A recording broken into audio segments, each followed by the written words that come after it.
Aaron, God in his mercy shewed me wonders to shew to Pharaoh to let the children of Israel go.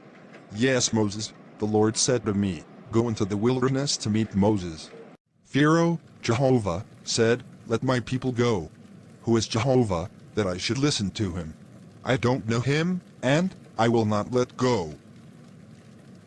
Pharaoh, Jehovah, said, let my people go. And I said, I do not know him, neither will I let go. Moses and Aaron delivered God's message to Pharaoh. Let my people go. But Pharaoh refused, because God had hardened his heart. Instead of showing mercy, Pharaoh was cruel and made the work and lives of the Hebrew slaves even more difficult than before. The showdown was at hand between God and Pharaoh. Who was the true king? Who was all-powerful? Whose command could not be ignored?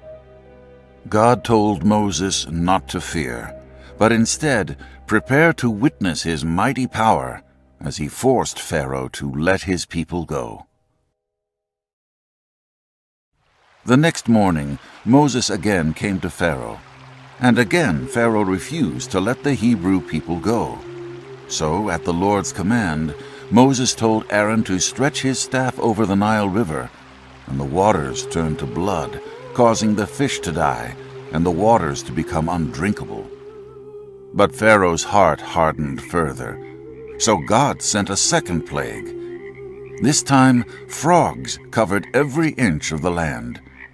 This became so unbearable that Pharaoh begged Moses and Aaron to make this plague stop. The morning of the following day, Moses returned to Pharaoh and commanded him to let God's people go. And again, Pharaoh refused. God had Aaron strike the dust with his staff, and gnats swarmed the land, covering both people and animals. When Moses came to Pharaoh again the next day, Pharaoh again refused Moses' request to let the people go. In response, God sent a fourth plague, flies. Like a black cloud, flies covered every part of Egypt, except where the Hebrew slaves lived, spoiling the land and entering every Egyptian's house, including Pharaoh's palace. Once again, Pharaoh pleaded with Moses and Aaron to end this plague. God sent Moses to Pharaoh again, but Pharaoh still refused to listen to God. The next day, God sent a severe plague upon the Egyptians that killed their donkeys, camels, herds, and flocks. This hardened Pharaoh's heart even more against God. Again, God sent Moses to Pharaoh. When Pharaoh refused God's command yet again, Moses threw soot into the air, and it became dust that covered the land of Egypt, causing all the people in Egypt to break out into painful sores. Pharaoh's heart, hardened by God, made it so he continued to disobey God's command to let the Hebrew people go. God told Moses to go back to Pharaoh and warn him that the coming plagues would be much more destructive and harsh than the last.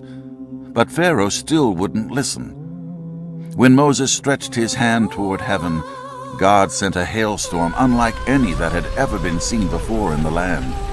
It destroyed plants and homes and killed animals and people. Pharaoh confessed that he was wrong, but again his heart hardened, and he rejected God's command. Then God sent a plague of locusts. These insects covered the land and devoured the last remaining plants and trees in Egypt, leaving the once lush farmland surrounding the Nile a barren desert wasteland.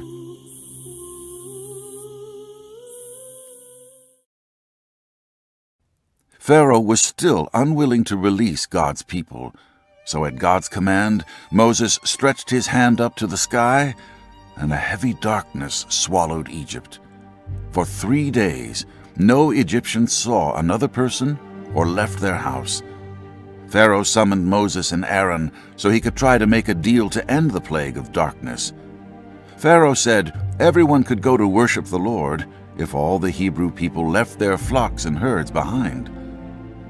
When Moses and Aaron refused this offer, Pharaoh commanded them never to come back or they would be killed.